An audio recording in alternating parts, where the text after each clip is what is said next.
Hey there champs, as we all know, Rolando Romero has stated that he was going to retire, and that was only yesterday. So now he has a change of hearts and he wants to come back to boxing, and we're gonna be talking about that next. But before that guys, if you guys are not subscribed, please punch and knock out that subscription button. That way you'll never see it again, and ding the notification bell. That way you'll never miss any of my new boxing videos. Alright guys, let's get to the round. Ding ding. Alright then champs, let's get started. As we all know, Rollie Romero has stated that he was done with boxing, and that was only yesterday. He said he was going to retire and not box anymore. I have made a past video about this. Well, it wasn't even a video, it was a short because I knew he was gonna come back. I was even talking also Price about this and said he's retired but he is so young. I knew he was capping like a baseball player because he says the most outrageous things a lot of the times. And you just can't take Rollie serious at any time. At first, Rollie has stated that he had a hand injury and he was not gonna take any fights anytime soon. In an interview a few weeks ago, he stated that he was just vacationing and enjoying his time off from boxing. He stated, "What would you do if you were in my position? Would you rather get beat up and starve yourself to death and be in the gym with stinky, sweaty men? Or would you rather be in a tropical island kicking with a few girls at the same time?" Even the interviewer said, "I'd rather go with option B all day. That's a badass option." That's right, Rollie, you are a rock star.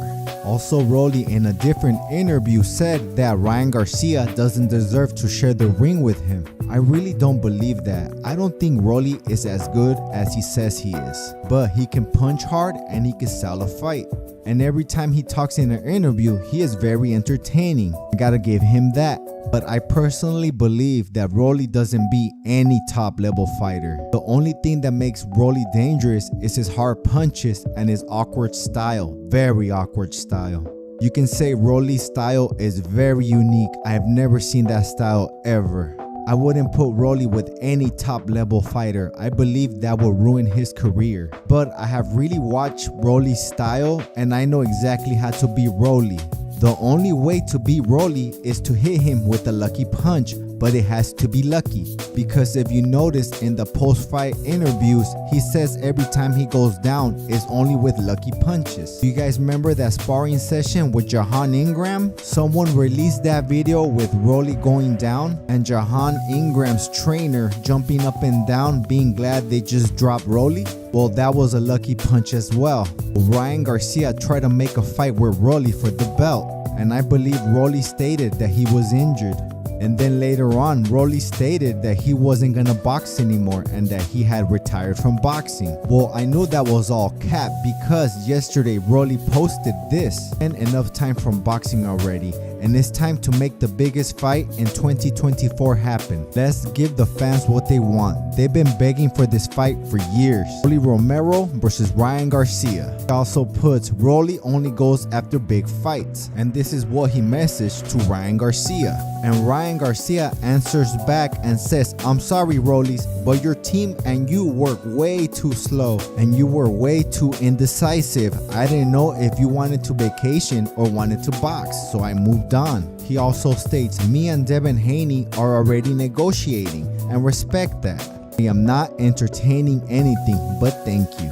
So now with that being said, the Ryan Garcia versus Rollie fight is off the table for now. But now that the Ryan Garcia is not doable for right now, Rollie, I believe you can still get a pretty big payday with Adrian Broner. I would believe it would only be big if you guys make it big. Basically trash talk all the way to the pay-per-views. If you fight Adrian Broner, I will definitely buy that pay-per-view. Well, I believe you can make a lot of money with any top level fighter, but I think any other top level fighter will definitely end your career. But I do believe that you can beat Adrian Broner, because I believe Adrian Broner is not that disciplined anymore and he drinks just as much as you do. But I do believe a well-disciplined, well-focused Adrian Broner can still beat you. But not the Adrian Broner that beat Bill Hutchinson. I think you could beat that Adrian Broner. I believe if you fight Teofimo Lopez, he will knock you out in less than 3 rounds. And if you fight Devin Haney, which he's gonna fight Ryan Garcia, but if you fight Devin Haney after that, he will just keep dropping you and the referee will stop the fight. Or you can just keep saying that you're injured and just fight Ryan Garcia after he fights Devin Haney.